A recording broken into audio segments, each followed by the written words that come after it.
지금 딱히 말하고 싶은 것도 없고 뭐라고 설명하고 싶은 것도 없는데 이상하게 그냥 내 마음을 누군가는 알아줬으면 좋겠다는 그런 순간이 있습니다.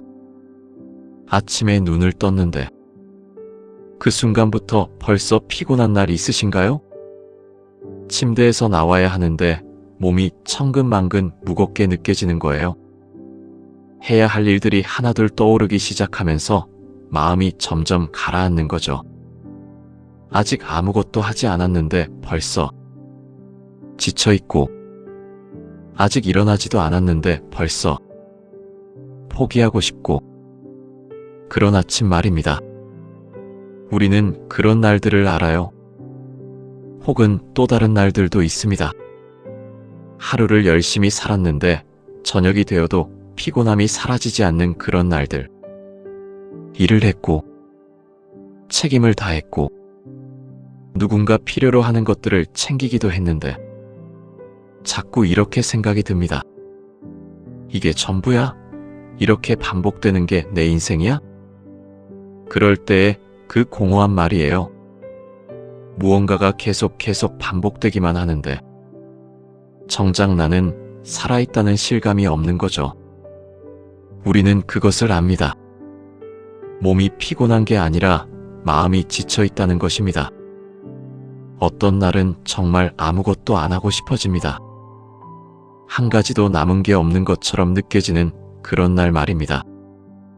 무엇을 할 동기가 없는 게 아니라 할 수 있는 감정 자체가 꺼져버린 것 같은 날. 움직이지 말았으면 좋겠고 누구와도 말하지 말았으면 좋겠고 그냥 가만히 있었으면 좋겠는 그런 마음이 듭니다. 아니, 가만히도 있기 싫고 그냥 모든 게 멈췄으면 좋겠는 거예요. 이런 날들을 경험하면서 우리는 자책을 하곤 합니다. 내가 너무 나약한 건가? 왜 자꾸 이러지? 이 정도 일로 내가 힘들어하니? 마치 우리 마음이 어떤 기준에 미달하는 것처럼 느껴지는 거죠. 그래서 자신을 더 강해야 한다고 자꾸 다그치게 됩니다. 하지만 그렇게 자책할수록 더 깊어지는 게 있습니다. 바로 이 공허함입니다. 혹은 반대로 정말 영리하게 부정해버리기도 합니다. 아, 그냥 피곤한 거지. 내일이면 괜찮겠지. 이러면서 계속 움직이려고 하는 거죠. 자신의 마음이 지쳐있다는 신호를 무시하고 어제처럼 그 전날처럼 오늘도 똑같이 움직이려고 억지를 씁니다. 그러면 어떻게 될까요? 우리는 압니다. 더 깊어진다는 것, 더 무거워진다는 것. 이 자리에서 나는 당신에게 뭔가 큰 영감을 주려고 하지 않습니다. 당신이 일어나서 열심히 살아야 한다고 다그치려고도 하지 않습니다. 아닙니다. 당신은 이미 충분히 열심히 했습니다. 충분히 견뎌냈습니다. 당신의 마음이 지금 아무것도 안 하고 싶다고 신호를 보내는 건 그게 약함이 아니라 당신이 한계를 맞이했다는 거예요. 한 걸음 더 나갈 수 없을 정도로 닿은 한계. 그 앞에서 당신의 영혼이 이렇게 외치고 있는 겁니다. 잠깐 멈춰. 나한테 조금만 시간을 줄 수 있을까? 그런 거예요. 이 밤, 이 시간. 함께 그 신호에 귀 기울여 봅시다. 당신이 아무것도 안 하고 싶다는 마음이 단순한 게으름이 아니라는 걸 함께 확인해 봅시다. 그리고 하나님이 우리 영혼이 지쳐 있을 때 어떻게 함께 하시는지를 말씀을 통해서 함께 들어봅시다. 성경에는 있습니다. 이렇게 지쳐서 아무것도 할 수 없는 사람들의 이야기가 희망을 잃고 할 수 있는 것도 없고 그냥 땅에 쓰러져 있는 사람들. 그런데 흥미로운 건 말입니다. 하나님이 그런 사람들을 책망하신 게 아니라 오히려 만나신다는 거예요. 그들의 지쳐있음 속에서 함께 하신다는 겁니다. 우리가 오늘 함께 나눌 말씀들은 그런 이야기들입니다. 당신이 아무것도 안 하고 싶을 때, 당신 옆에 누군가가 앉아 있어주는 것 같은 그런 말씀들. 넌 충분히 했어. 이제 잠깐 쉬어. 나를 봐. 나한테 기댈 수 있어. 이렇게 말씀해 주시는 하나님의 음성 말입니다. 마음의 모든 신호를 억누르고 계속 나아가는 게 성숙함이 아니라는 걸 오늘 우리는 알게 될 것입니다. 오히려 자신의 상태를 있는 그대로 보고 그걸 누군가에게 말할 수 있으며 멈춤 속에서 주님의 얼굴을 구할 수 있는 것. 그것이 영혼의 진정한 쉼이라는 걸 함께 배워봅시다. 이 시간 함께 하면서 당신의 피곤함이 조금이라도 덜어지길 바랍니다. 당신이 아무것도 안 하고 싶다는 마음이 잘못된 게 아니라는 걸 느껴지길 바랍니다. 그리고 무엇보다 당신이 이 마음 속에서도 버려지지 않았다는 걸, 아직도 하나님이 당신 곁에 계신다는 걸 깨닫기를 원합니다. 그러면 지금부터 우리 함께 들어갈 말씀을 소개하겠습니다. 당신의 이 마음을 이해해 주시고 안아주시는 하나님의 음성 말입니다. 우리가 함께 나눈 이야기들을 정리해 봅시다. 정말 피곤한 사람, 아무것도 할 수 없는 사람, 그의 이름은 엘리야입니다. 우리가 알기로 엘리야는 큰 선지자입니다. 12광주리 떡 사건을 일으키고 죽은 아이를 살리고 하늘에서 불을 내려오게 한 사람입니다. 그 정도 되면 뭔가 항상 강해 보여야 하는데 성경은 그의 정말 약한 순간을 보여줍니다. 1열 왕기 19장을 보면 이렇게 나옵니다. 아합 왕이 엘리야를 죽이려고 합니다. 그래서 엘리야는 혼자 광야로 도망을 갑니다. 그리고 한 떨기나무 아래 앉아서 자기 생명을 달라고 구합니다. 주여 넉넉하오니 이제 내 생명을 거두시옵소서. 이렇게 말합니다. 생명을 달라고, 죽고 싶다고 이렇게 외치는 것입니다. 생각해 보십시오. 이 사람은 뭘 경험했습니까? 하나님이 자신과 함께 하신다는 걸 경험했습니다. 기적을 많이 봤습니다. 그런데 그 모든 게 한순간에 무너져 버린 것입니다. 한 여자 때문에, 아합 왕 때문에, 자기를 죽이려는 사람들 때문에 모든 게 다였습니다. 끝났습니다.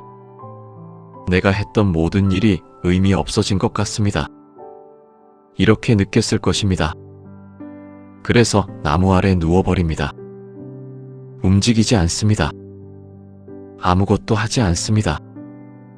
그냥 거기 누워 있습니다. 우리가 요즘 말하는 그 상태, 아무것도 안 하고 싶다는 그 마음, 엘리야가 느껴봤습니다. 그리고 이게 흥미로운 부분인데 성경은 엘리야를 그 상태에서 어떻게 처리했습니까? 책망하지 않습니다.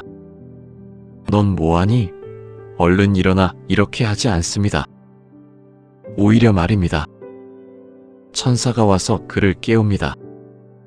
그리고 먹을 것을 줍니다. 떡과 물을 줍니다. 생각해 보십시오. 하나님이 하신 첫 번째 일이 엘리야에게 힘내라고 외친 게 아니라 먹을 것을 주고 쉬게 한 것입니다. 엘리야가 다시 일어나서 산을 오르게 된 것은 그 다음입니다.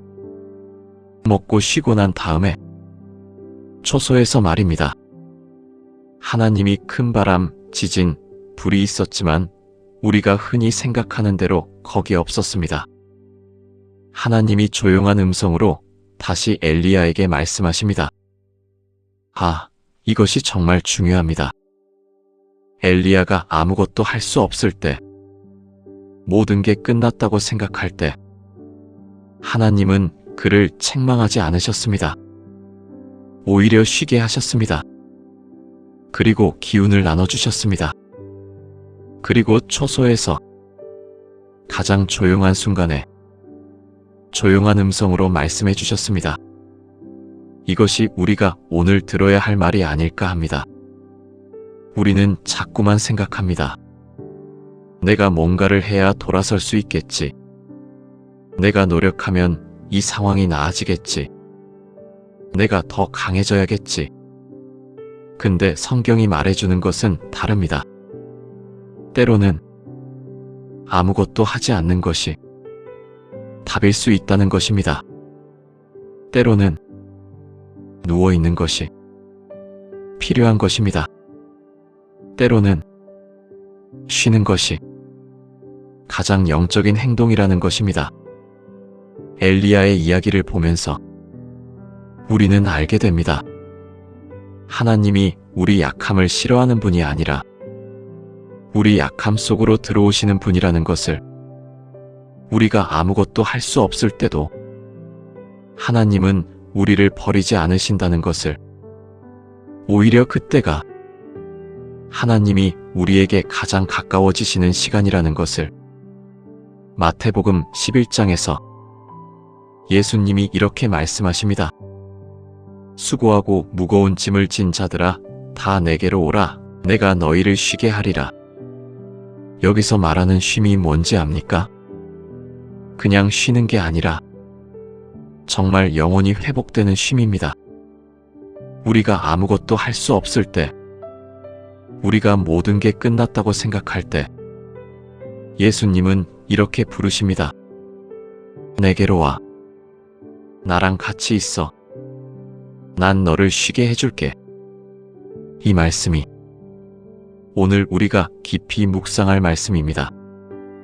엘리야가 나무 아래 누워 있을 때 하나님이 버리지 않으신 것처럼, 당신이 아무것도 할 수 없을 때도, 당신이 모든 게 끝났다고 생각할 때도 하나님은 당신을 버리지 않으십니다. 오히려 그 자리에서 당신을 만나십니다. 당신 곁에 앉으십니다. 당신에게 음성으로 말씀하십니다. 이것이 우리가 오늘 나눌 이야기입니다. 엘리야의 이야기 속에서 우리는 우리 자신을 발견할 것이고, 예수님의 초대 속에서 우리는 영혼의 참된 쉼이 뭔지 알게 될 것입니다. 그리고 우리가 아무것도 할 수 없는 그 자리에서도 하나님이 우리를 놓지 않으신다는 것을 깨닫게 될 것이라고 믿습니다. 엘리야가 처했던 상황을 다시 보십시오. 그는 정말 모든 걸 잃었다고 느꼈습니다. 자신의 사역이, 자신의 존재가 모두 의미 없어진 것처럼요. 그리고 죽고 싶을 정도였습니다. 근데 하나님은 엘리야가 쉬어야 한다는 것을 아셨습니다. 엘리야가 먹고 쉬어야만 다시 일어날 수 있다는 것을 아셨습니다. 이것도 중요합니다. 하나님이 엘리야를 강제로 깨우지 않으셨다는 것입니다. 천사가 와서 부드럽게 그의 어깨에 손을 올리고 일어나서 먹으라고 했습니다. 마치 어머니가 아픈 자식을 깨울 때처럼 당신도 그렇게 깨워지고 싶지 않으십니까? 강하게, 빨리, 무섭게, 이렇게가 아니라 부드럽게, 천천히, 함께하면서, 이런 식으로요. 그것이 하나님의 방식입니다. 좀 더 깊이 들어가 봅시다. 1열왕기 19장 4절을 보십시오. 자기 생명을 위하여 기도하여 이르되, 여호와여 넉넉하오니 이제 내 생명을 거두시옵소서. 나는 내 열조보다 낫지 못하니라. 엘리야가 정말 죽고 싶다고 말하고 있습니다. 생명을 거두달라고, 내 열조보다 낫지 못하다고. 이 말이 뭔지 압니까? 단순한 불평이 아니라 내가 해온 모든 것이 무의미하다는 것입니다. 나 같은 사람이 있으나마나다는 것입니다. 선지자로서의 정체성이 다 떨어져 나간 것입니다. 우리도 경험하지 않습니까? 그런 순간들. 내가 왜 이렇게 살고 있는 걸까? 내가 지금까지 한 게 뭐야? 그냥 의미 없는 반복이네. 이런 생각들이 밤이 되면 자꾸만 떠오릅니다. 엘리야는 광야로 도망을 쳤는데 우리도 도망을 칩니다. 침대 속으로, 일감 속으로, 바쁨 속으로, 무언가 계속 움직이는 척 하면서. 근데 엘리야는 도망을 친 끝에 나무 아래 쓰러집니다. 더 이상 도망칠 수 없을 때까지, 모든 에너지가 다 떨어질 때까지. 그때서야 자신의 마음에 무언가 큰 게 와닿습니다. 이것이 가장 중요한 순간입니다. 우리는 자꾸 아무것도 하지 못하는 자신을 문제로 봅니다. 고쳐야 할 것으로 봅니다. 근데 성경은 다릅니다. 아무것도 할 수 없는 그 자리가 오히려 영혼이 정직해지는 순간이라고 보는 것입니다. 엘리야가 나무 아래 누워 나는 내 열조보다 낫지 못하니라고 말할 때 그것은 자기 기만이 깨지는 순간입니다. 나는 강한 선지자라는 자기 기만이. 우리도 그렇습니다. 아무것도 할 수 없을 때 비로소 우리는 자신의 진짜 모습을 봅니다. 자신이 얼마나 약한지, 얼마나 부족한지, 얼마나 외로운지, 그리고 그것이 가장 영적인 순간일 수 있다는 것입니다. 엘리야는 죽음을 원했습니다. 하지만 하나님은 엘리야를 죽게 하지 않으셨습니다. 왜일까요? 엘리야의 생명이 여전히 필요했기 때문입니다. 엘리야의 약함이 여전히 필요했기 때문입니다. 우리도 마찬가지입니다. 당신이 지금 아무것도 할 수 없다고 느낀다면 그것은 당신이 끝났다는 뜻이 아니라 당신이 새로워질 준비가 되고 있다는 뜻입니다. 1열왕기 19장 5절을 보십시오. 그가 누우니 천사가 와서 그를 터치하여 이르되 일어나 먹으라 하니 천사가 온 것입니다. 엘리야가 청하지 않았는데 하나님이 천사를 보내신 것입니다. 이것도 우리가 놓쳐서는 안 되는 부분입니다. 엘리야가 죽고 싶다고 할 때 하나님은 내 생명을 걷어주지 이렇게 하지 않으셨습니다. 좋아. 그럼 혼자 있어라고 하지도 않으셨습니다. 오히려 천사를 보내셨습니다. 그리고 그 천사가 한 첫 번째 일이 뭐였습니까? 엘리야를 깨우고 먹이는 것입니다. 우리는 자꾸 영적인 것을 상상합니다.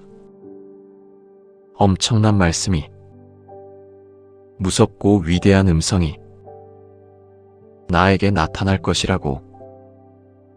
근데 처음 나타난 것은 천사였고 그 천사가 한 일은 엘리야를 부드럽게 깨우는 것이었습니다.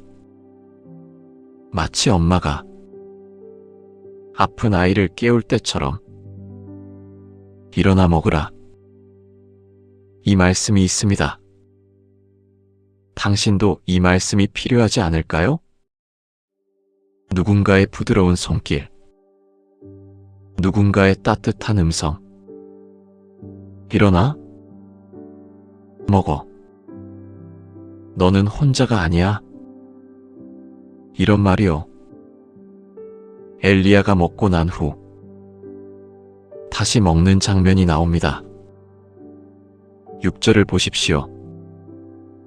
그가 일어나 먹고 마시고 그 식물의 힘을 의지하여 40주야를 가서 하나님의 산 호렙에 이르니라. 40주야 40일. 이것은 상징적인 기간입니다. 광야를 거쳐서 마침내 하나님의 산에 도착하는 여정. 근데 이 여정의 시작이 뭐였습니까? 먹는 것이었습니다. 쉬는 것이었습니다. 회복하는 것이었습니다. 엘리야는 광야를 갈 때 혼자가 아니었습니다. 천사가 주신 음식의 힘이 그를 이끌었습니다. 이것도 보십시오. 그 식물의 힘을 의지하여 엘리야가 자기 힘으로 간 게 아니라 받은 것 때문에, 누군가 준 것 때문에 그것을 의지해서 갔습니다. 당신도 그렇습니다. 당신이 일어날 때, 당신이 다시 나아갈 때 자신의 힘 때문이 아니어도 됩니다. 누군가 준 것, 누군가의 손길, 누군가의 말씀, 그것을 의지하면서 한 발씩 나아가면 됩니다. 혹은 이렇게 생각해 보십시오. 엘리야가 광야를 헤맬 때 그는 자신의 목표를 생각하고 있지 않았을 것입니다. 호렙산까지 가야지, 이런 생각보다는 다음 발걸음이 어떻게 되나, 오늘 밤 어디에서 쉬나, 이런 것들만 생각했을 것입니다. 당신도 마찬가지입니다. 지금 당신이 아무것도 할 수 없다면 먼 미래를 그릴 필요 없습니다. 당신이 할 수 있는 것부터 부드럽게, 천천히 시작하면 됩니다. 그리고 그 모든 것 속에 하나님은 함께 하신다는 것입니다. 천사가 옆에 있었던 것처럼 음성으로 불러주실 것입니다. 이것이 우리가 오늘 배워야 할 것입니다. 더 깊이 살펴봅시다. 어떤 날은 정말 기도할 말도 없습니다. 기도해야 한다는 것은 아는데 정말 뭘 말해야 할지 모르는 것입니다. 우리는 자꾸만 기도를 해야 한다고 생각합니다. 뭔가 말을 해야 하고, 뭔가 고백해야 하고, 뭔가 청해야 한다고 말입니다. 하지만 정말 지쳐 있을 때, 아무것도 할 수 없을 때, 우리가 할 수 있는 건 뭘까요? 시편 77편을 보십시오. 내가 고통할 때 여호와께 부르짖고 내 음성을 높여 여호와께 부르짖으니 그가 내 말을 들으셨도다. 이 시편을 기록한 사람 아삽입니다. 그는 정말 혼란스러워합니다. 밤에 손을 펼쳤고 그래도 위로가 되지 않습니다. 시편 77편 2절입니다. 환난 날에 내가 주를 찾았고 밤에는 손을 펼쳐도 쉬지 아니했으며 내 영혼은 위로받기를 거절하였도다. 밤에는 손을 펼쳐도라는 표현 보십시오.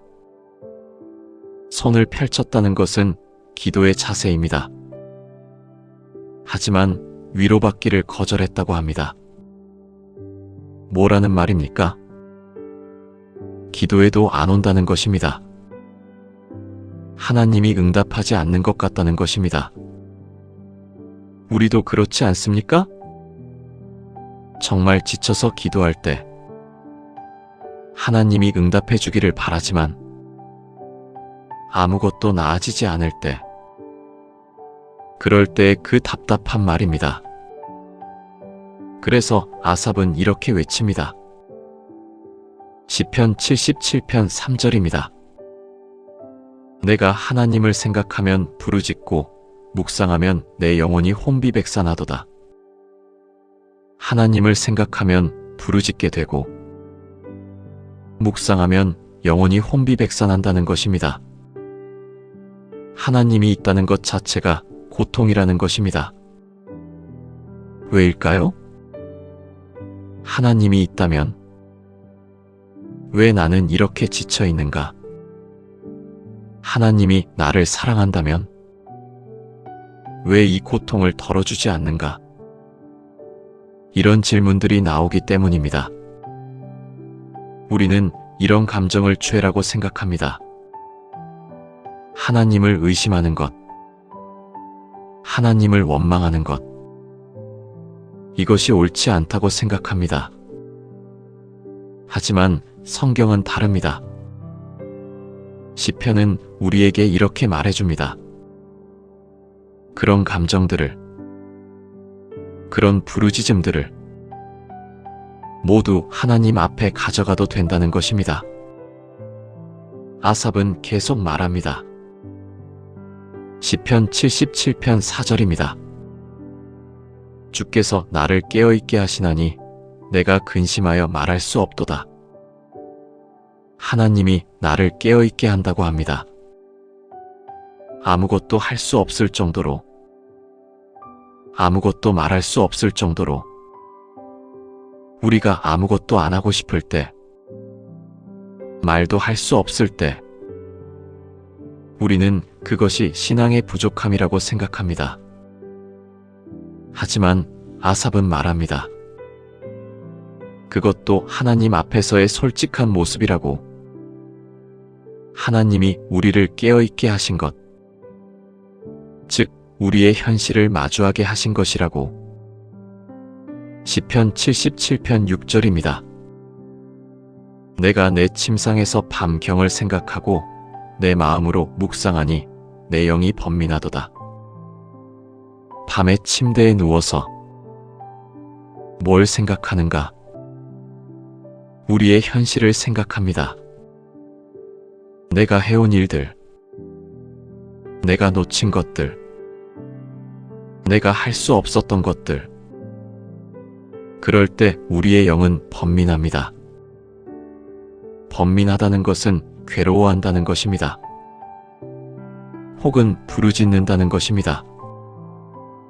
그리고 여기서 중요한 게 있습니다. 아삽은 모두 이것을 하나님 앞에서 합니다. 침대에 누워 밤이 되어 고통 속에서, 하지만 하나님을 향해서 말입니다. 아무것도 할 수 없는 그 자리에서, 심지어 말도 할 수 없는 그 상태에서 아삽은 하나님을 버리지 않습니다. 그것이 가장 영적인 순간이라는 것입니다. 우리는 자꾸만 뭔가 할 수 있어야 영적이라고 생각합니다. 기도를 열심히 해야, 말씀을 읽어야, 무엇인가 행동해야 영적이라고. 하지만 성경은 다릅니다. 아무것도 할 수 없는 그 자리에서 하나님을 향해 침묵하는 것도, 부르짖는 것도 모두 하나님과의 관계라고 말합니다. 로마서 8장 26절을 보십시오. 우리가 기도할 바를 알지 못하나 오직 성령이 말할 수 없는 탄식으로 우리를 위하여 친히 간구하시느니라. 우리가 기도할 말을 모를 때, 아무것도 말할 수 없을 때 성령이 우리를 위해 간구하신다는 것입니다. 말할 수 없는 탄식, 이 표현을 보십시오. 당신이 아무것도 할 수 없을 때의 탄식, 당신이 아무것도 말할 수 없을 때의 그 부르짖음, 그것이 기도라는 것입니다. 하나님은 당신의 말을 듣고 있습니다. 당신이 아무 말도 할 수 없어도 당신의 침묵을 들으십니다. 당신이 침대에 누워만 있어도 당신의 존재 자체가 하나님 앞에서의 기도입니다. 아삽의 시편으로 돌아가 봅시다. 시편 77편은 어떻게 끝날까요? 시편 77편 20절입니다. 주께서 모세와 아론의 손으로 주의 백성을 목자같이 인도하셨도다. 아삽은 마침내 깨닫습니다. 내가 기도하지 못할 때도, 내가 아무것도 할 수 없을 때도 하나님은 여전히 나를 인도하셨다는 것입니다. 과거를 되돌아보니 하나님이 항상 함께했다는 것입니다. 우리도 같습니다. 지금 우리가 아무것도 할 수 없다고 느껴도 미래가 어떻게 될지 모르는 이 시간에 과거를 돌아보면 하나님의 손길이 보입니다. 침대에 누워있는 당신, 말도 할 수 없는 당신, 아무것도 하지 못하는 당신, 그런 당신 위에도 하나님의 손길은 여전히 있습니다. 당신이 깨어 있을 때도, 당신이 움직일 때도, 당신이 기도할 때도, 그리고 당신이 침묵할 때도, 당신이 아무것도 하지 못할 때도 하나님의 손길은 결코 놓이지 않습니다. 그것이 우리가 알아야 할 진리입니다. 더 깊이 살펴봅시다. 그러면 이제 우리가 배운 것들을 삶 속에서 어떻게 적용할 것인가를 생각해 봅시다. 아무것도 안 하고 싶을 때 우리는 무엇을 해야 할까요? 첫 번째 단계입니다. 자신에게 멈춤을 허락하는 것입니다. 우리는 자꾸만 움직여야 한다고 생각합니다.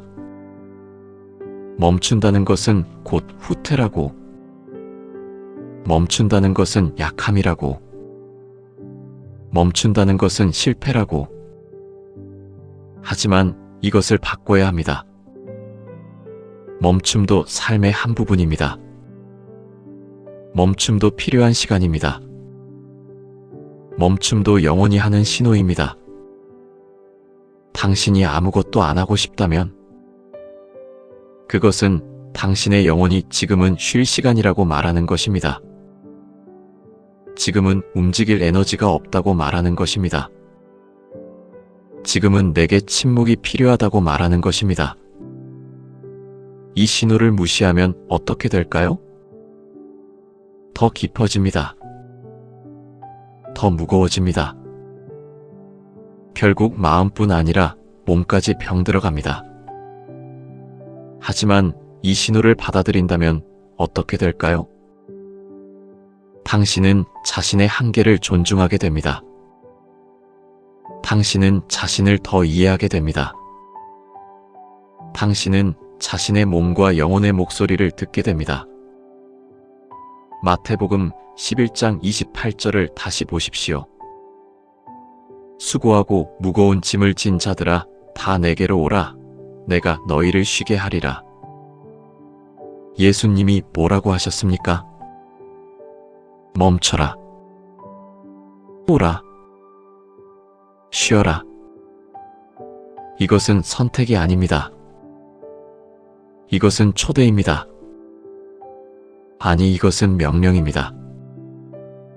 당신이 아무것도 안 하고 싶을 때 그것은 예수님의 초대를 받는 시간입니다. 그래서 첫 번째 단계는 이것입니다. 자신에게 이렇게 말해 주십시오. 지금 멈춰도 괜찮아. 지금 쉬어도 괜찮아. 지금 아무것도 하지 않아도 괜찮아. 이 말이 얼마나 어려운지 당신은 압니다. 당신은 지금까지 쉼없이 달려왔습니다. 당신은 지금까지 자신을 돌보지 않았습니다. 당신은 자신을 멈출 자격이 없다고 생각했습니다. 하지만 하나님은 다릅니다. 하나님은 당신이 멈춰도 된다고 하십니다. 하나님은 당신이 쉬어도 된다고 하십니다. 창세기 2장 2절과 3절을 보십시오. 하나님이 그가 하시던 일을 이제 마치시고 일곱째 날에 쉬시니라. 하나님이 그 일곱째 날을 복주사 거룩하게 하셨으니 이는 하나님이 그 창조하신 모든 일을 마치고 이날에 쉬셨음이니라. 여기서 중요한 것을 보십시오. 하나님 자신이 쉬셨습니다. 일을 마치고 쉬셨습니다. 그리고 그 쉬는 날을 복주사 거룩하게 하셨습니다. 쉼은 저주가 아닙니다. 쉼은 축복입니다. 쉼은 거룩한 것입니다. 당신이 쉴 때, 당신이 멈춰 있을 때, 그 시간도 거룩한 시간입니다. 그리고 또 다른 중요한 것이 있습니다. 하나님이 쉬신 것은 일을 마친 후입니다. 당신도 마찬가지입니다. 당신은 지금까지 일을 해왔습니다. 당신은 지금까지 책임을 져왔습니다.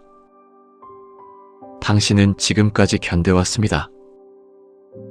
그래서 당신은 쉴 자격이 있습니다. 아니, 쉼이 필요합니다.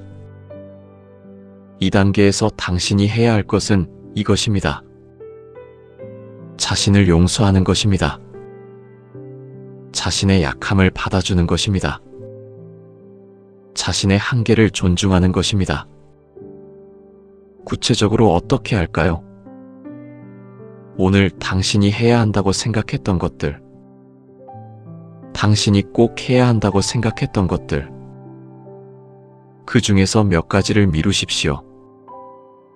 내일로, 다음 주로, 혹은 다른 누군가에게 부탁하십시오.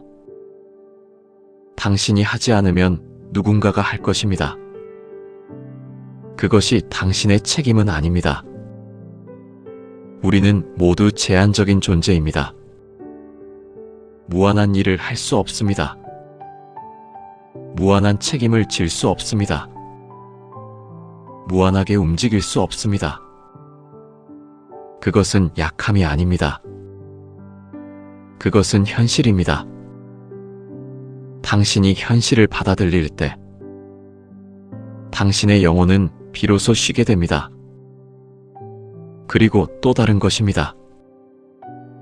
당신이 아무것도 안 하고 싶을 때, 혹은 아무것도 할 수 없을 때, 당신은 아무것도 하지 않아도 됩니다.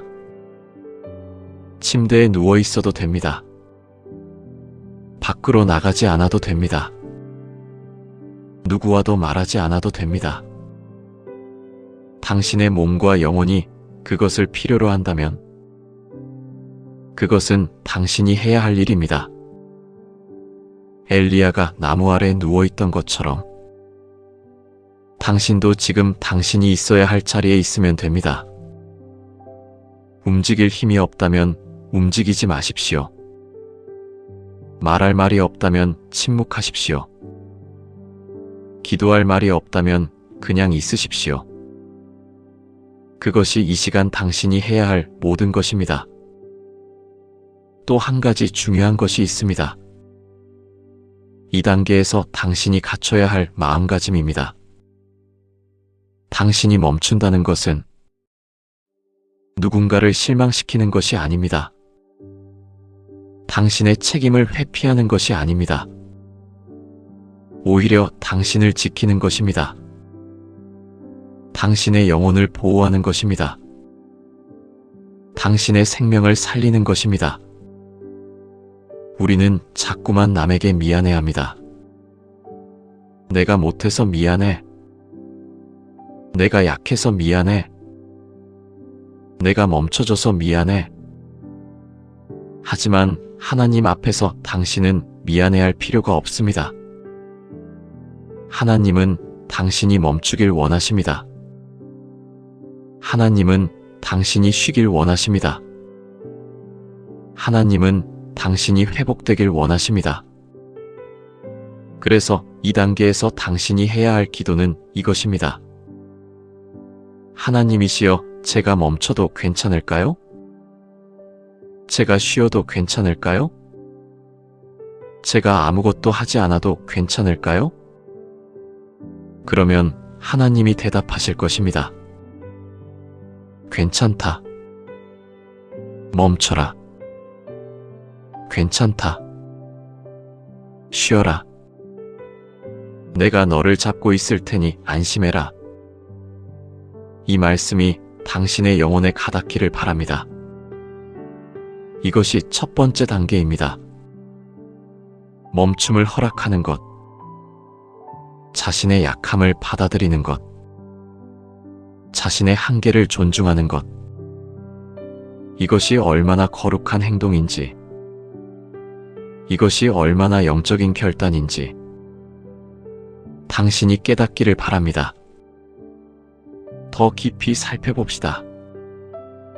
세 번째 단계입니다. 당신이 이제 해야 할 것은 당신이 혼자 짊어지고 있는 모든 것들을 내려놓는 것입니다. 우리는 자신도 모르게 많은 것들을 안고 살아갑니다. 자신의 실패, 자신의 부족함, 자신의 약함, 그리고 다른 사람들의 기대, 다른 사람들의 요구, 다른 사람들의 실망, 이 모든 것들을 우리는 혼자 짊어집니다. 마치 세상 모든 짐이 자신의 어깨에 있다고 느낍니다. 그래서 무거워집니다. 그래서 움직일 수 없게 됩니다. 그래서 아무것도 할 수 없어 보입니다. 하지만 당신이 알아야 할 것이 있습니다. 당신이 혼자 이 짐을 지고 있지 않다는 것입니다. 베드로전서 5장 7절을 보십시오. 너희 모든 염려를 주께 맡기라. 이는 그가 너희를 돌보심이니라. 너희 모든 염려를 주께 맡기라. 이것이 뭔지 아십니까? 당신이 혼자 짊어지고 있는 모든 것들을 내려놓으라는 것입니다. 당신이 죽을 듯이 불안해하고 있는 모든 것들을, 당신이 해결하려고 발버둥 치고 있는 모든 것들을, 당신이 책임져야 한다고 생각하고 있는 모든 것들을 하나님께 맡기라는 것입니다. 우리는 이 말씀을 알면서도 실행하지 못합니다. 왜일까요? 우리는 자신의 능력을 믿습니다. 우리는 자신의 계획을 믿습니다. 우리는 자신의 노력을 믿습니다. 하지만 때로는 우리의 능력으로는 안 됩니다. 우리의 계획은 틀어집니다. 우리의 노력은 헛됩니다. 그럴 때 우리는 넘어집니다. 그럴 때 우리는 일어날 수 없게 됩니다. 이것이 당신이 지금 경험하고 있는 것이 아닐까요? 당신이 해온 모든 노력이 무의미했다고 느끼는 것. 당신이 짊어온 모든 짐이 너무 무겁다고 느끼는 것. 그렇다면 이제는 무엇을 해야 할까요? 내려놓는 것입니다. 마태복음 11장 28절을 다시 한번 보십시오. 수고하고 무거운 짐을 진 자들아, 다 내게로 오라. 내가 너희를 쉬게 하리라. 여기서 아주 중요한 부분이 있습니다. 무거운 짐을 진 자들아. 예수님이 이 말씀을 누구에게 하셨습니까? 당신과 같이 지쳐있는 사람들입니다. 당신과 같이 무거운 짐을 지고 있는 사람들입니다. 그리고 예수님이 그들에게 뭐라고 하셨습니까? 내게로 오라. 당신의 짐을 가져오라는 것입니다. 당신의 염려를 가져오라는 것입니다. 당신의 무거움을 가져오라는 것입니다. 내가 너희를 쉬게 하리라. 당신이 그것을 내려놓을 때 예수님이 당신을 쉬게 해주신다는 것입니다. 구체적으로 어떻게 할까요? 먼저 당신이 짊어지고 있는 모든 것들을 적어 보십시오. 당신이 스스로에게 책임져야 한다고 생각하는 것들, 당신이 스스로 해결해야 한다고 생각하는 것들, 당신이 스스로 감당해야 한다고 생각하는 것들, 그것들이 뭔지 명확히 해보십시오. 그 다음에 하나님께 말씀하십시오. 하나님이시여, 제가 이 모든 것들을 당신께 맡깁니다. 이 일들을 더 이상 제가 혼자 해결하려고 하지 않겠습니다. 이 짐들을 내려놓습니다. 이렇게 말씀하십시오. 이것은 무책임한 것이 아닙니다. 이것은 다른 방식의 책임입니다. 당신이 하나님께 맡기는 것은 당신이 책임을 외면하는 것이 아니라 당신의 책임을 더 큰 분께 나누는 것입니다. 혼자 이 짐을 지려고 할 때보다 하나님과 함께 이 짐을 지울 때 우리는 더 강해집니다. 더 지혜로워집니다. 더 평안해집니다. 빌립보서 4장 6절과 7절을 보십시오. 아무것도 염려하지 말고 오직 모든 일에 기도와 간구로 너희 구할 것을 감사함으로 하나님께 아뢰라. 그리하면 모든 지각에 뛰어난 하나님의 평강이 너희 마음과 생각을 그리스도 예수 안에서 지키리라. 여기서 말하는 것은 이것입니다. 당신이 염려하지 말고 기도로 당신의 구할 것을 감사함으로 하나님께 아뢰라는 것입니다. 이것이 뭔지 알아요? 당신이 아무것도 할 수 없을 때 당신이 할 수 있는 것은 기도하는 것입니다. 감사하는 것입니다. 당신이 무거운 짐을 내려놓을 때 당신이 해야 할 것은 그 짐을 내려놓은 것에 대해 감사하는 것입니다. 하나님 감사합니다. 이제 이 짐을 당신이 지셨습니다. 이 말이 얼마나 어려운지 당신은 압니다. 당신은 여전히 그 짐을 생각하며 안절부절 못할 것입니다. 당신은 여전히 그 짐을 들었다 놨다를 반복할 것입니다. 하지만 그것도 괜찮습니다. 내려놓는다는 것은 한 번의 행동이 아니라 계속되는 과정입니다. 당신이 그 짐을 들었다고 해서 당신이 실패한 것이 아닙니다. 다시 내려놓으면 됩니다. 다시 하나님께 맡기면 됩니다. 다시 감사하면 됩니다. 빌립보서 4장 8절입니다. 정말로 형제들아, 무엇이든지 참되며 무엇이든지 경건하며 무엇이든지 옳으며 무엇이든지 정결하며 무엇이든지 사랑할 만하며 무엇이든지 칭찬할 만한 것이 있거든 이것들을 생각하라. 당신이 무거운 짐을 내려놓을 때 당신이 해야 할 것은 좋은 것들을 생각하는 것입니다. 당신이 할 수 있는 것들, 당신이 이루어낸 작은 것들, 당신이 받은 은혜들, 이런 것들을 생각하십시오. 그럼 당신의 마음이 달라질 것입니다. 당신의 영혼이 회복될 것입니다. 이것이 두 번째 단계입니다.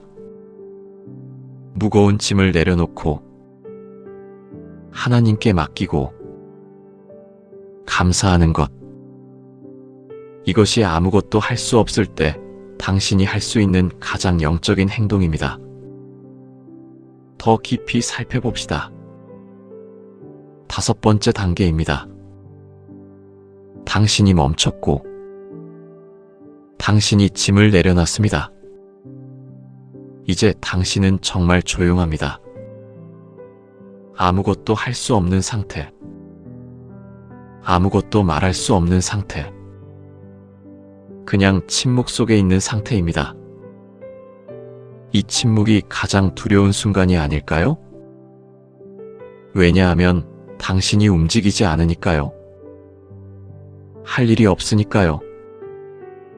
자신의 생각과 마주해야 하니까요. 그런데 여기서 아주 중요한 일이 일어납니다.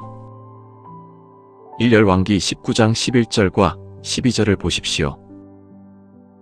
여호와께서 이르시되 나가서 산 위에서 여호와 앞에 서라 하니 그때 여호와께서 지나가시는데 여호와 앞에 큰 바람이 산을 가르며 바위를 부수나 바람 속에 여호와께서 계시지 아니하고 바람 후에 지진이 있으나 지진 속에 여호와께서 계시지 아니하고 지진 후에 불이 있으나 불 속에 여호와께서 계시지 아니하고 불 후에 세미한 음성이 있더라. 여기서 주목할 것은 뭡니까? 큰 바람도 아니고 지진도 아니고 불도 아닙니다. 세미한 음성입니다. 엘리야는 나무 아래 누워 있다가 먹고 쉬고 난 다음에 호렙산에 도착합니다. 그리고 산 위에서 기다립니다. 그리고 그때 하나님이 엘리야에게 오십니다. 하지만 어떤 방식으로 오셨습니까? 엘리야가 기대했던 큰 바람이 아니라 세미한 음성으로 오셨습니다. 우리는 자꾸만 큰 것을 기대합니다. 기적을 기대합니다. 극적인 변화를 기대합니다. 하지만 하나님은 다릅니다. 하나님은 세미한 음성으로 가장 조용한 순간에 우리에게 오십니다. 그래서 당신이 침묵해야 합니다. 당신이 멈춰야 합니다. 당신이 아무것도 하지 않아야 합니다. 왜냐하면 그때서야 당신이 하나님의 세미한 음성을 들을 수 있기 때문입니다. 우리는 일상 속에서 얼마나 많은 소리를 듣고 살아가십니까?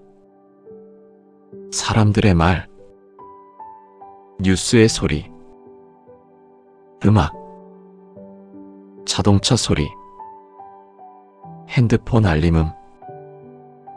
우리의 귀는 항상 무언가를 향해 열려 있습니다. 하지만 하나님의 음성은 항상 들리지 않습니다. 그래서 당신이 침묵해야 합니다. 당신이 아무것도 안 하고 싶을 때, 그것은 당신이 하나님의 음성을 들을 준비가 되고 있다는 뜻입니다. 구체적으로 어떻게 할까요? 이 시간, 당신이 해야 할 것은 이것입니다. 그냥 기다리는 것입니다. 말하지 말고, 움직이지 말고, 계획하지 말고, 그냥 기다리는 것입니다. 하나님의 음성이 들릴 때까지. 그 음성이 뭘 말해줄지 당신은 모릅니다. 그 음성이 언제 들릴지도 모릅니다. 그 음성이 어떤 형태일지도 모릅니다. 하지만 하나님은 그 음성을 주실 것입니다. 누군가의 말씀일 수도 있습니다. 어떤 구절이 떠오를 수도 있습니다. 당신 마음속에서 조용히 울리는 무언가일 수도 있습니다. 그것이 세미한 음성입니다. 그래서 이 단계에서 당신이 할 수 있는 것은 먼저 당신의 마음을 열기입니다. 하나님이시여 말씀해 주세요. 제가 들을 준비가 되었습니다. 아무리 작은 음성이라도 제가 듣고 싶습니다. 이렇게 기도하십시오. 그 다음에 당신은 기다립니다. 행동하지 말고, 불안해하지 말고, 그냥 기다립니다. 초대 교인들이 오순절을 기다렸던 것처럼 당신도 하나님의 음성을 기다리십시오. 사도행전 1장 14절입니다. 이 모든 사람이 여자들과 예수의 모친 마리아와 예수의 형제들과 함께 마음을 모아 기도하며 기다리고 있었더라. 그들은 뭔가 하려고 하지 않았습니다. 그들은 기도하며 기다렸습니다. 당신도 그렇게 하십시오. 기도하고 기다리십시오. 그리고 한 가지 더 중요한 것이 있습니다. 당신이 침묵할 때, 당신이 기다릴 때, 당신이 하나님의 음성을 들으려고 할 때, 당신의 마음이 얼마나 혼란스러울지 모릅니다. 많은 생각들이 떠올랄 것입니다. 걱정들이 밀려올 것입니다. 두려움들이 나타날 것입니다. 하지만 그것도 괜찮습니다. 로마서 8장 26절을 다시 보십시오. 우리가 기도할 바를 알지 못하나 오직 성령이 말할 수 없는 탄식으로 우리를 위하여 친히 간구하시느니라. 당신이 아무것도 할 수 없고 아무것도 말할 수 없을 때도 성령이 당신을 위해 간구하신다는 것입니다. 당신이 해야 할 일은 그 성령의 일하심을 방해하지 않는 것입니다. 당신의 생각으로 간섭하지 않는 것입니다. 당신의 계획으로 방해하지 않는 것입니다. 그냥 성령의 일하심을 맡기는 것입니다. 이것이 얼마나 어려운지 당신은 압니다. 당신은 계속 무언가를 해야 한다고 생각합니다. 당신은 계속 문제를 해결해야 한다고 생각합니다. 당신은 계속 움직여야 한다고 생각합니다. 하지만 지금은 아닙니다. 지금은 성령이 하실 차례입니다. 그래서 당신이 할 수 있는 모든 것을 할 수 없게 만드십시오. 그리고 침묵하십시오. 그리고 기다리십시오. 그리고 들으십시오. 이것이 세 번째 단계입니다. 침묵 속에서 하나님의 음성을 듣는 것. 이것이 당신의 영혼이 가장 필요로 하는 것입니다. 세미한 음성, 조용한 음성, 당신을 위해 말해주시는 하나님의 음성. 그것이 당신에게 전해지기를 바랍니다. 더 깊이 살펴봅시다. 네 번째 단계입니다. 당신이 멈췄고, 당신이 짐을 내려놓고, 당신이 침묵 속에서 기다렸습니다. 이제 당신은 무언가를 느끼기 시작합니다. 처음에는 아무것도 없었습니다. 텅 빈 마음, 검은 밤 같은 영혼, 아무도 없는 것 같은 그 자리. 하지만 시간이 흘러갑니다. 그러면서 천천히 무언가가 채워지기 시작합니다. 그것은 말이 아닙니다. 그것은 행동도 아닙니다. 그것은 임재입니다. 누군가가 당신 옆에 있다는 것을 느끼는 것. 고린도후서 1장 3절과 4절을 보십시오. 찬송하리로다 우리 주 예수 그리스도의 아버지, 곧 모든 위로의 아버지시여. 모든 환난 중에서 우리를 위로하사 우리로 하여금 하나님께 받은 위로로서 모든 환난 중에 있는 그 사람들을 능히 위로하게 하시는 분이시도다.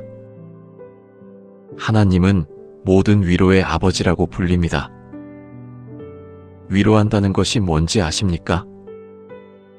잘못된 것을 고쳐주는 게 아닙니다.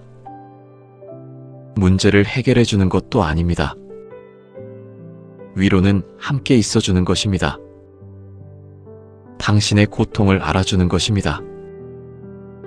당신을 혼자라고 느끼지 않게 해주는 것입니다. 이것이 당신이 지금 필요로 하는 것입니다. 우리는 자꾸 누군가가 우리 문제를 해결해 주길 바랍니다. 누군가가 우리 고통을 없애주길 바랍니다. 누군가가 우리를 구해주길 바랍니다.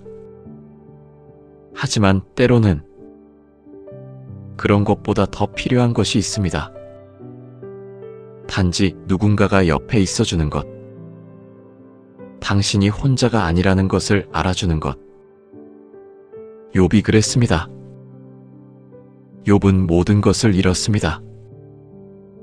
아들들도 잃었습니다. 재산도 잃었습니다. 건강도 잃었습니다. 그리고 욥의 친구들이 찾아왔습니다. 엘리바스와 빌닥과 소알입니다. 욥기 2장 12절과 13절입니다. 그들이 멀리서 욥을 보고 그 임을 알지 못하고 각각 목소리를 높여 울며 자기들의 옷을 찢고 먼지를 공중에 날리어 자기 머리에 뿌렸으며 그리하여 7일 7야를 욥과 함께 땅에 앉았으니 아무도 그에게 말을 걸지 아니하였으니 이는 그의 고통이 매우 심함을 보미러라. 여기서 중요한 것을 보십시오. 친구들이 욥과 함께 땅에 앉았다고 합니다. 그리고 아무도 그에게 말을 걸지 아니했다고 합니다. 그들은 욥과 함께 침묵 속에 앉아 있었습니다. 욥의 고통에 함께 있었습니다. 아무 말도 하지 않고. 이것이 위로입니다. 당신도 지금 이것을 경험해야 합니다. 하나님이 당신과 함께 침묵 속에 앉아 계신다는 것을, 당신의 고통을 아신다는 것을, 당신을 버리지 않으신다는 것을. 그런데 어떻게 이것을 느낄 수 있을까요? 당신이 해야 할 것은 이것입니다. 당신의 마음을 열기입니다. 당신의 모든 감정을 느껴보십시오. 당신의 슬픔을 느껴보십시오. 당신의 외로움을 느껴보십시오. 당신의 두려움을 느껴보십시오. 이것들을 억누르지 마십시오. 이것들을 인정하십시오. 네, 맞습니다. 나는 지쳐 있습니다. 네, 맞습니다. 나는 외로워합니다. 네, 맞습니다. 나는 두렵습니다. 이렇게 말씀하십시오. 그리고 하나님 앞에 이 마음 그대로를 가져가십시오. 시편 142편을 보십시오. 내가 여호와께 목소리를 높여 구하고 여호와께 목소리를 높여 간구하며 내 불평을 그 앞에 쏟아놓으며 내 환난을 그 앞에서 선포하나니. 시편 기자는 뭐라고 말합니까? 내 불평을 쏟아놓으며 내 환난을 선포하나니.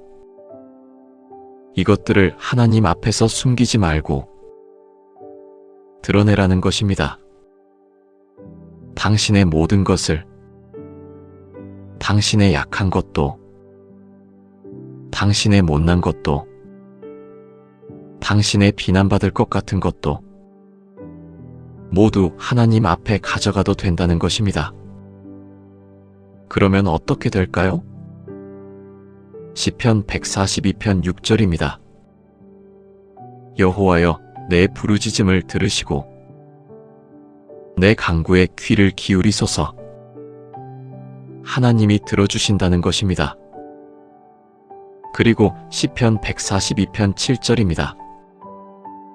내 영혼을 옥에서 인도하여 내실지니 내가 주의 이름을 찬송하리이다. 하나님이 당신을 옥에서 인도하여 내신다는 것입니다. 당신은 지금 옥 같은 마음에 갇혀 있습니다. 아무것도 할 수 없는 그 자리, 아무 희망도 없는 그 어둠. 하지만 하나님이 그곳에서 당신을 인도하여 내신다는 것입니다. 구체적으로 어떻게 할까요? 먼저 당신은 자신의 감정을 인정합니다. 그것이 무엇이든 말입니다. 그 다음에 하나님께 그것을 말씀합니다. 하나님, 저는 지금 이렇게 느끼고 있습니다. 이것이 제 진실입니다. 하나님은 당신의 진실을 모두 받아주실 것입니다. 그리고 가장 중요한 것, 당신은 이 과정을 혼자 하는 게 아니라는 것을 알아야 합니다. 로마서 8장 34절입니다. 누가 우리를 정죄하리요? 그리스도 예수께서는 죽으실 뿐만 아니라 다시 살아나셨으며 하나님 우편에 계셔서 우리를 위하여 간구하시느니라. 예수님이 당신을 위해 간구하신다는 것입니다. 당신의 편에서 당신을 위해 말씀하고 계신다는 것입니다.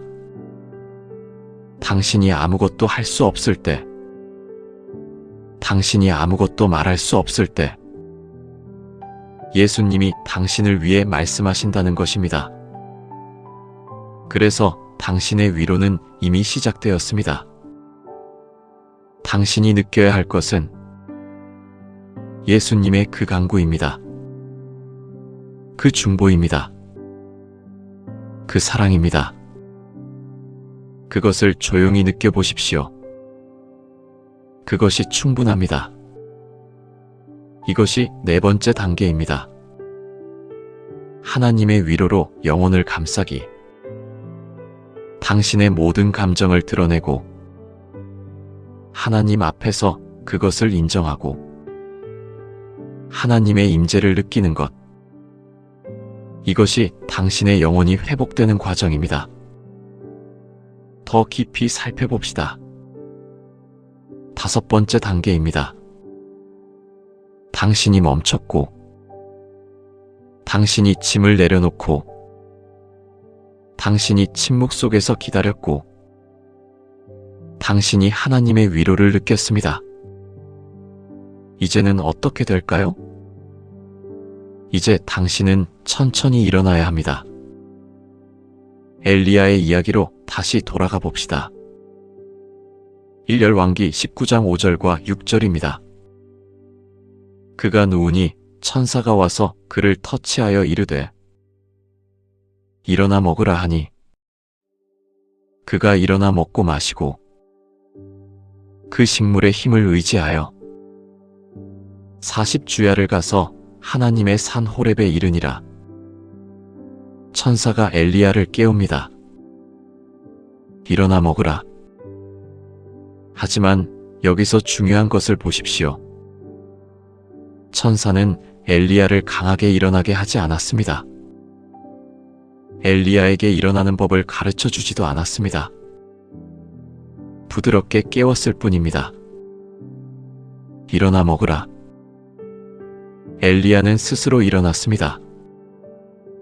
엘리야는 먹고 마셨습니다. 그리고 천천히 움직이기 시작했습니다. 40주야. 40일. 그것은 긴 여정입니다. 우리는 자꾸 회복이 빨라야 한다고 생각합니다. 어제 문제였으면 오늘은 해결되어야 한다고 생각합니다.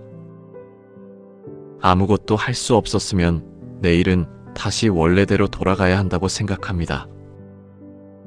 하지만 그렇지 않습니다. 회복에는 시간이 필요합니다. 영혼이 다시 일어서는 데는 시간이 필요합니다. 마음이 다시 뛰는 데는 시간이 필요합니다. 그래서 당신이 해야 할 것은 이것입니다. 서두르지 않기입니다. 당신이 아무것도 할 수 없었던 자리에서 조금씩 천천히 움직이기 시작하면 됩니다. 처음은 침대에서 일어나는 것일 수도 있습니다. 그 다음은 밖에 나가는 것일 수도 있습니다. 그 다음은 누군가와 대화하는 것일 수도 있습니다.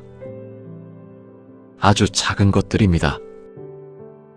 하지만 그것들이 당신의 회복을 만들어갑니다. 빌립보서 3장 13절과 14절을 보십시오.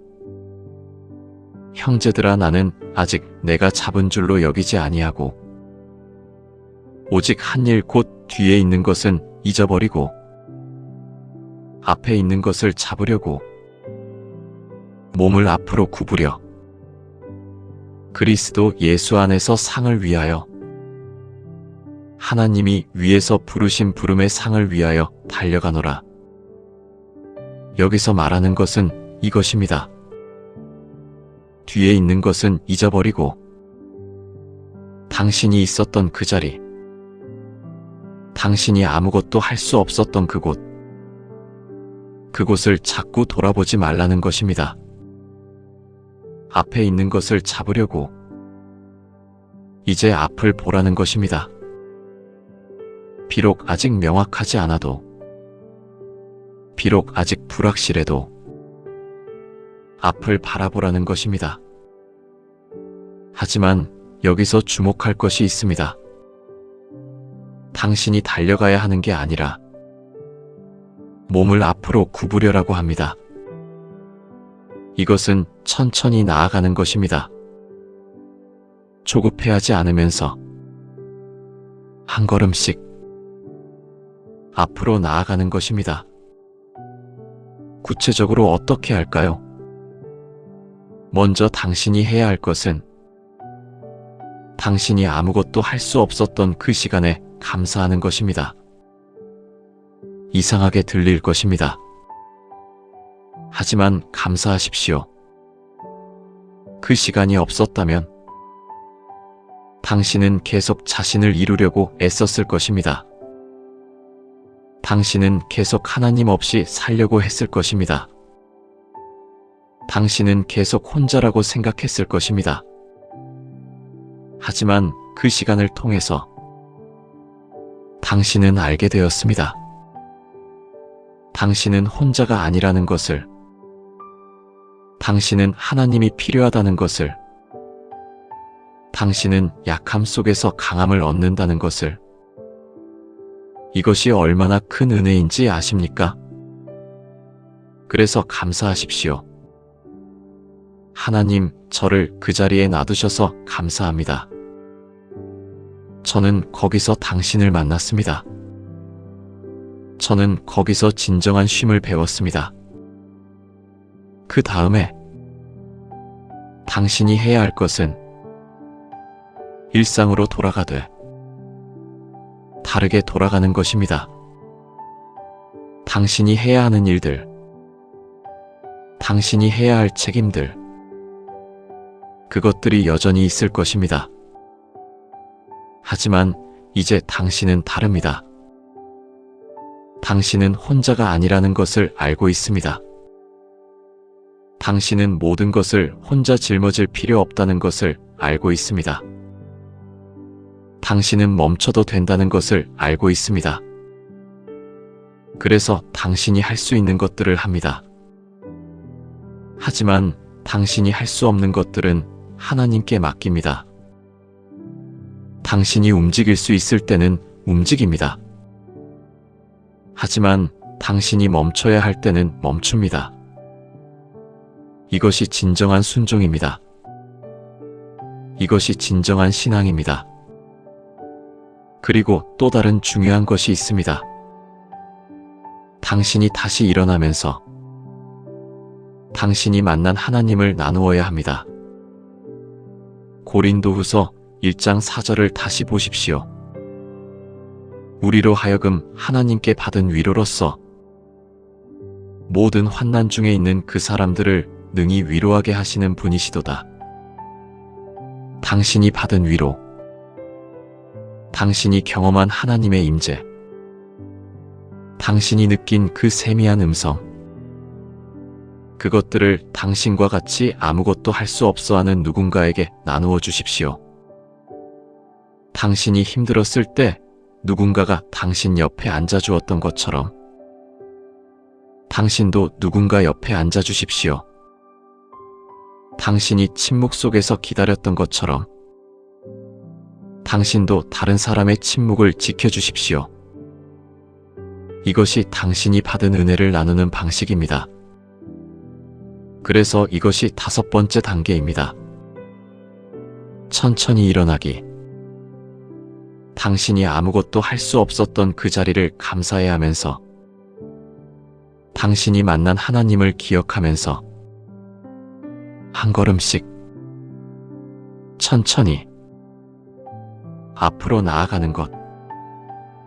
이것이 당신의 새로운 시작입니다.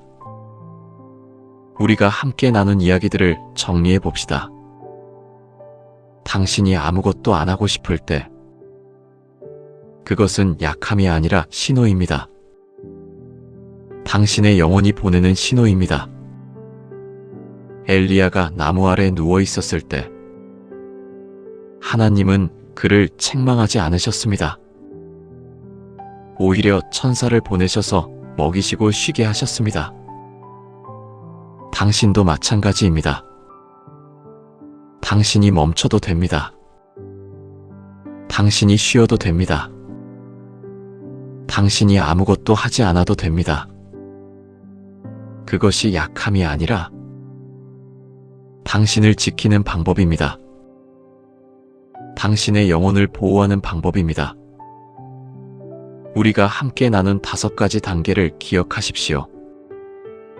첫 번째, 멈춤을 허락하기. 당신이 아무것도 할 수 없다는 신호를 받아들이는 것. 당신의 한계를 존중하는 것. 자신에게 쉼을 허락하는 것. 두 번째, 무거운 짐을 내려놓기. 당신이 혼자 짊어지고 있는 모든 것들을 하나님께 맡기는 것. 당신의 불안함을 드러내는 것. 감사로 짐을 내려놓는 것. 세 번째, 침묵 속에서 하나님의 음성 듣기. 움직이지 말고 기다리는 것. 세미한 음성을 들으려고 귀를 기울이는 것. 성령의 중보기도에 자신을 맡기는 것. 네 번째, 하나님의 위로로 영혼을 감싸기. 당신의 모든 감정을 드러내는 것. 하나님 앞에서 자신의 진실을 인정하는 것. 하나님의 임재를 느끼는 것. 5번째, 천천히 일어나기.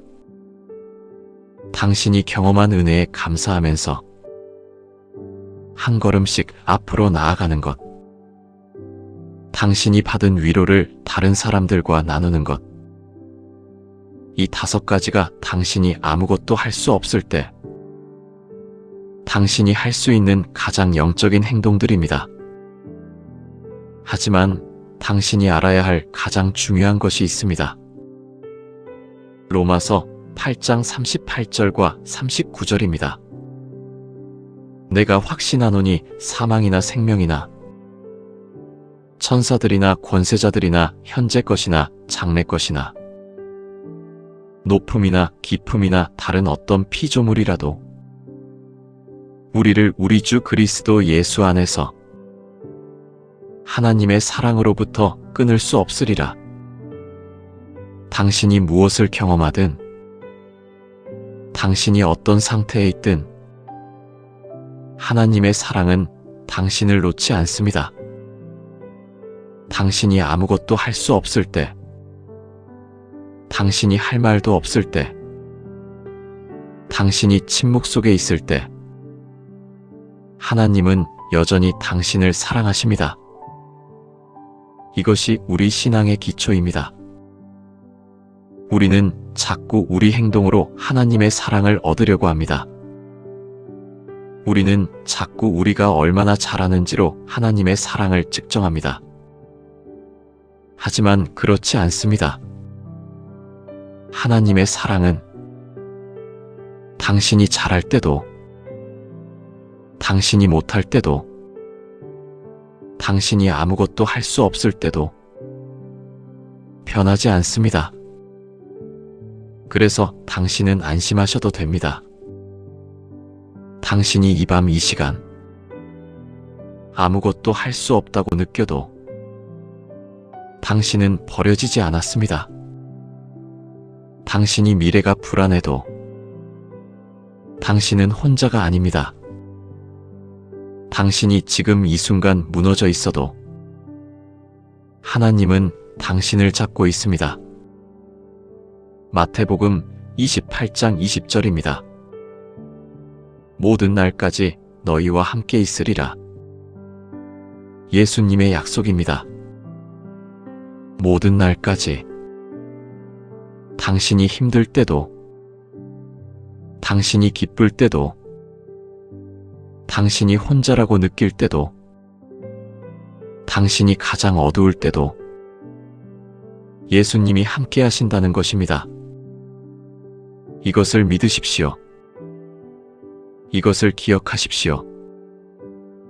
당신의 이 시간도, 당신의 이 마음도, 당신의 이 영혼도 모두 예수님의 손 안에 있습니다.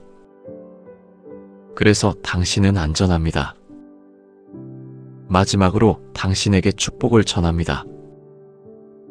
당신의 아무것도 할 수 없는 이 밤이, 당신의 가장 어두운 이 시간이 당신이 예수님을 만나는 시간이 되기를 바랍니다. 당신의 침묵이 당신이 하나님의 음성을 듣는 시간이 되기를 바랍니다. 당신의 약함이 당신이 하나님의 강함을 경험하는 시간이 되기를 바랍니다. 당신의 멈춤이 당신이 영혼의 진정한 쉼을 배우는 시간이 되기를 바랍니다. 그리고 가장 중요하게 당신이 이 순간도 당신이 버려지지 않았다는 것을, 당신이 사랑받고 있다는 것을, 당신이 혼자가 아니라는 것을 깨닫게 되기를 바랍니다. 예수님의 이름으로 축복합니다. 지금 당신이 경험하고 있는 모든 감정들, 당신이 안고 있는 모든 무거움들, 당신이 감추고 있는 모든 상처들, 그것들을 하나님께 가져가십시오. 주님이 당신을 기다리고 계십니다. 당신의 모든 것을 받아주실 준비가 되어 있으십니다. 당신이 당신에 있는 그대로의 모습으로 주님 앞에 나올 수 있습니다.